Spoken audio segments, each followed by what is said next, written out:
Hello दोस्तों, आज मैं फिर आ गया हूँ एक और नई भूत की कहानी लेकर। हरी ट्रेन में बैठकर अपने एक रिश्तेदार के घर जा रहा था और तभी हरी के साथ एक दोस्त की मुलाकात हुआ। क्या रे हरी, तू अचानक आज इस ट्रेन पर?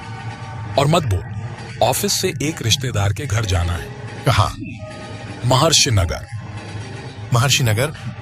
वो तो विशाल नगर से भी दूर है। हाँ, पर कोई उपाय नहीं है और ऑफिस से भी निकलने में देर हो गया, नहीं तो इसके पहले वाली ट्रेन में जाने का प्लान था।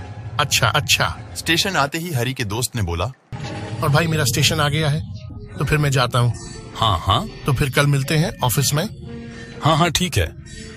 घड़ी में तब रात के 11:30 बज रहे थे। बहुत तेज बारिश भी हो रहा था। कुछ देर पहले विशाल नगर स्टेशन से ट्रेन निकल आया। रात की आखिरी ट्रेन होने के कारण पहले से ही इस ट्रेन में ज्यादा लोग नहीं था। विशाल नगर स्टेशन में ही सब उतर गए थे। जंगल के अंदर से बहुत तेज गति से ट्रेन आगे बढ़ रहा था।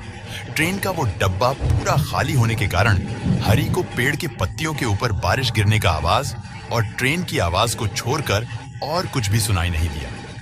क्योंकि हरी अकेला था, इसीलिए उसको थोड़ा डर लगने लगा।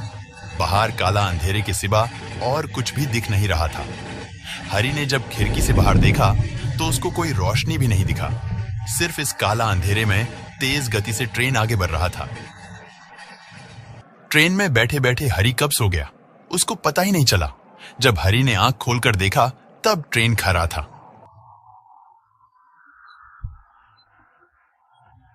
क्या हुआ? स्टेशन आ गया क्या? हरी ने खिड़की से देखा, बाहर एक लाइट जल रहा था। गेट के नजदीक जाकर उसको पता चला ये कोई स्टेशन नहीं है। कोई एक अनजाने स्टेशन में घुसने से पहले ट्रेन रुक गया है।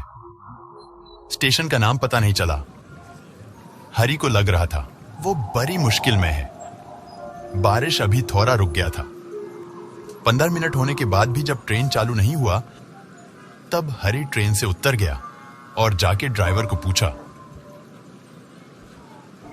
भैया जी, ट्रेन तो बहुत देर पहले रुका है, छोड़ेगा कब?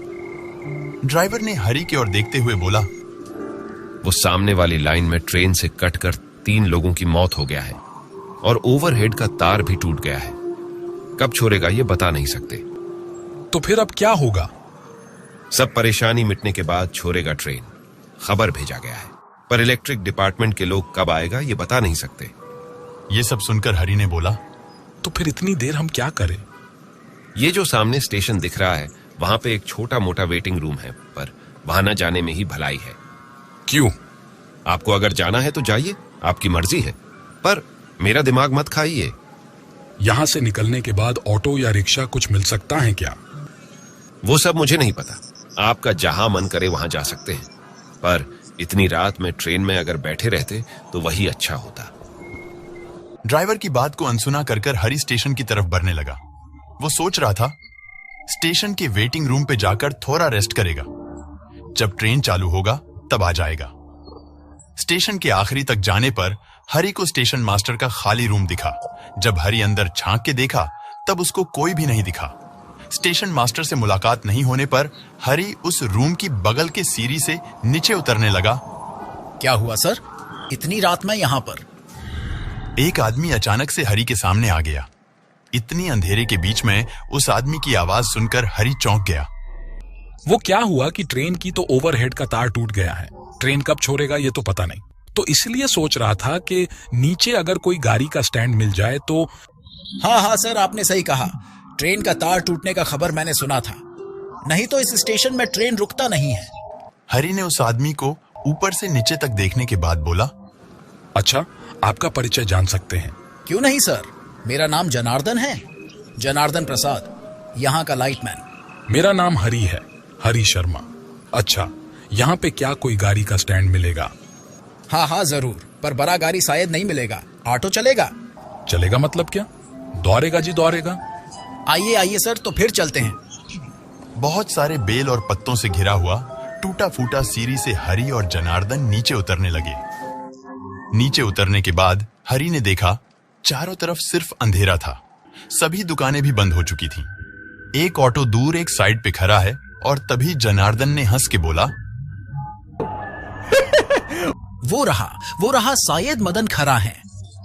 हरि को पीछे छोड़कर जनार्दन उस ऑटो के पास गया। उस ऑटो के पास 2 लोग खड़े थे। हरि जब ऑटो के पास पहुंचा तब उसने देखा जनार्दन उनके साथ मोल भाव कर रहा है। कुछ देर बाद जनार्दन उन लोगों का परिचय देते हुए हरि को बोला, वो रहा सर, उसका नाम है मदन और इसका नाम है शंभू। अच्छा सर, आप कहाँ जाइएगा? महर्षि नगर। ए मदन, सर को महर्षि नगर छोड़ दे। पर कितना किराया लगेगा ये तो बताइए। किराया नहीं लगेगा, इस रात का आप ही एक यात्री हैं सर। आपको मदद करके हमें बहुत खुशी होगी। बिना पैसे इतना दूर ले जाओगे, क्या कह रहे हो? रात में कोई अगर मुसीबत में पड़े तो यहाँ का कोई उसका फायदा नहीं उठाता है। आपको जो मर्जी हो वो दे देना। चलिए अब जल्दी से बैठ जाइए। ये सुनकर हरि चुपचाप ऑटो में जाके बैठ गया। कुछ दूर जाने के बाद जनार्दन ने पीछे से पुकारा, अरे रुक रुक। ऑटो रुकते ही जनार्दन दौड़ के आया। ए मदन, मुझको एक काम याद आ गया, मुझको आगे रास्ते पर उतार देगा प्लीज? ओहो जनार्दन भाई, जल्दी से बैठ जाओ, देर हो रहा है। जनार्दन ऑटो में बैठते ही ऑटो चलना शुरू किया। फिर से स्टेशन को पीछे छोड़कर सुनसान एक रास्ते से ऑटो आगे बढ़ रहा है। अंधेरे के बीच में गीली रास्ते पे सिर्फ ऑटो का लाइट दिख रहा था। और तभी हरि ने पूछा, अच्छा जनार्दन जी, इस स्टेशन में कोई ट्रेन रुकता क्यों नहीं है? मैं अगर बताऊं तो क्या आप विश्वास करेंगे सर? क्यों नहीं विश्वास करेंगे, आप एक बार बोलकर तो देखिए। मदन के बगल से तभी शंभू ने बोला, वो क्या है कि इस स्टेशन में ट्रेन नहीं रुकने के पीछे एक कहानी है। कहानी? कैसी कहानी? इस इलाके का नाम है नीम तल्ला। स्टेशन को पीछे छोड़कर ये जो गांव दिख रहा है, इसका नाम भी वही है।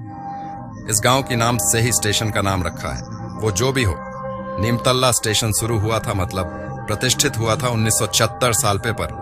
नीमतल्ला गांव के लोग ज्यादा ट्रेन पे नहीं जाते थे, मगर ट्रेन जब चल रहा था तो सारी सुविधा तो होना चाहिए। पहले कुछ साल ट्रेन सही से चल रहा था, सब कुछ सही था, मगर ये दूसरा स्टेशन मास्टर आने के बाद ही जितना मुसीबत सब शुरू हुआ। देखा गया कुछ भयानक कांड। भयानक कांड मतलब? सर, जनार्दन जी ने आपको बताया था ना, इस स्टेशन में कभी ज्यादा लोग नहीं आता था। हाँ बताया था।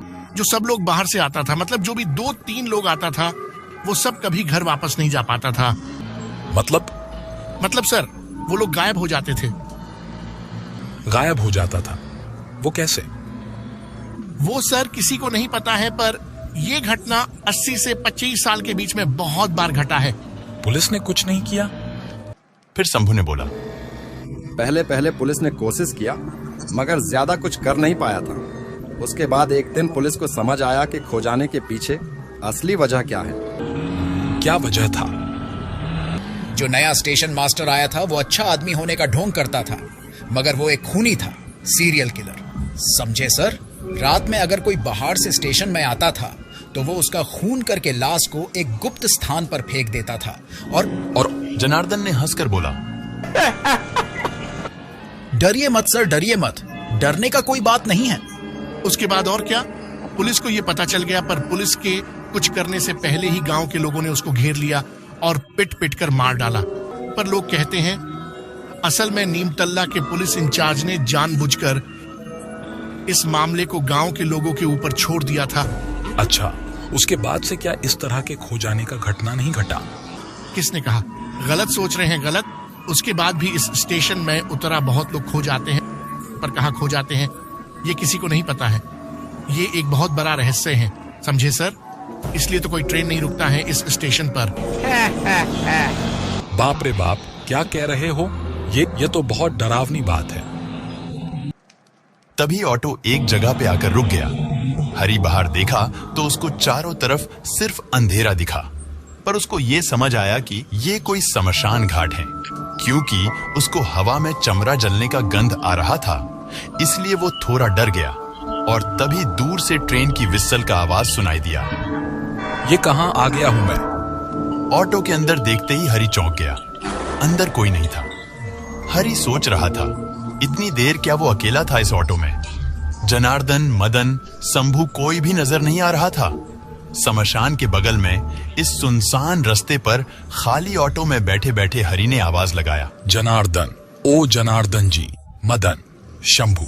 उन लोगों का नाम पुकारते हुए हरि ऑटो से उतर गया।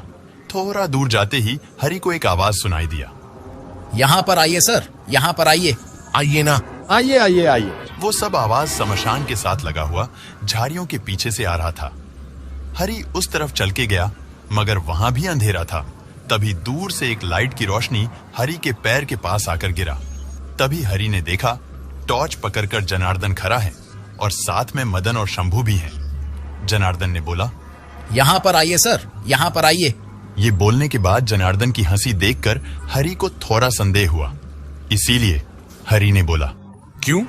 मुझे तो दूसरे जगह जाना है। ये यहाँ पर क्या है? अरे सर, डर क्यों रहे हैं? आइए ना।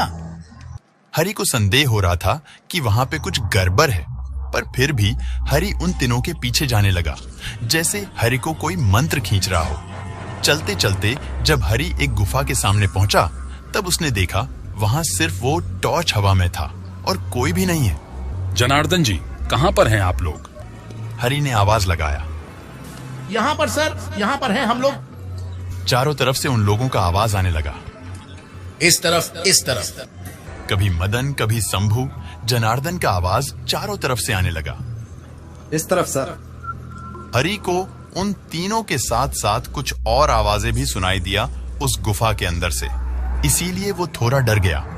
हरी को यह समझ आया कि जनार्दन, मदन और शंभू ने गलत समझाकर उसको यहां पर लेकर आए हैं। हरी एक पैर करके पीछे जाने लगा और सोचने लगा उसको यहां से भागने का कोई रास्ता ढूंढना ही पड़ेगा। तभी अंधेरे में हरी को वो तीनों लोग दिखाई दिए, पर इस बार किसी का सर नहीं है, किसी का आंख लाल है और किसी के मुंह से खून निकल रहा था। तभी जनार्दन ने बोला, कहां पर भागिएगा, कहां पर भागिएगा सर? भागने का कोई रास्ता नहीं है। रुकिए रुकिए, सुनकर जाइए, वो स्टेशन मास्टर और कोई नहीं, मैं खुद हूं। क्या कह रहे हो? इस शमशान के मिट्टी के बगल में सबको गार के रखा है। ये मदन और शंभू जो हैं, असल में उनके पास ही इंसान का मांस सप्लाई देता था और मरने के बाद भी वही कर रहे हैं। जिंदा इंसान मिलने पर किसी भी भूत का लालच नहीं संभलता है, इसीलिए तो यह बिजनेस बहुत ही लाभदायक है। माँ, मतलब और क्या? जिंदा इंसान के मांस का डिलीवरी देने आए हैं, इसलिए तो मैं इतना मोल भाव कर रहा था। और इसके अलावा आपके साथ एक पुराना हिसाब भी तो चुकता करना है, समझे सर? और 1 मिनट भी जाया ना करते हुए हरी दूसरे तरफ दौड़ने लगा। अंधेरे में कहा जाएगा, क्या करेगा, ये कुछ समझ नहीं आया। पीछे घूमते ही हरी ने देखा सारे भूत उसका पीछा कर रहा है। तभी हरी को मदन और शंभू की आवाज सुनाई दिया। आ रहे हैं, आपको पकड़ने आ रहे हैं, भाग के जाइएगा कहाँ?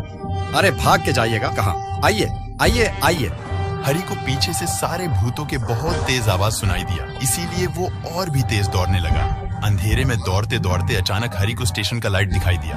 किसी तरह स्टेशन में जाने के बाद हरी ने बोला, मुझे बचाइए, मैं बहुत बड़े खतरे में हूँ। खतरे में है मतलब? क्या कह रहे हैं?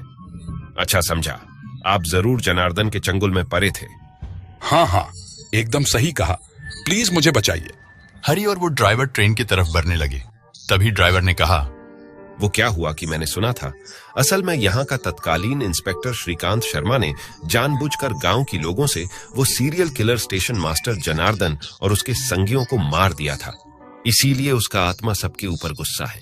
हरी ने आश्चर्य होकर कहा, श्रीकांत शर्मा? हाँ, क्यों?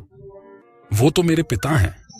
अच्छा, इसीलिए जनार्दन एक पुराना हिसाब मिटाने की बात कर रहा था। आप बड़े खतरे से बच गए, क्योंकि मैं यहाँ पर था, नहीं तो आप भी खो जाते। चलिए चलिए, तार सही हो गया है, अभी ट्रेन छोड़ देगा। हरी जब ट्रेन में बैठा तब सुबह का उजाला हो गया था और वो सोचने लगा, इस तरफ अब वो कभी नहीं आएगा।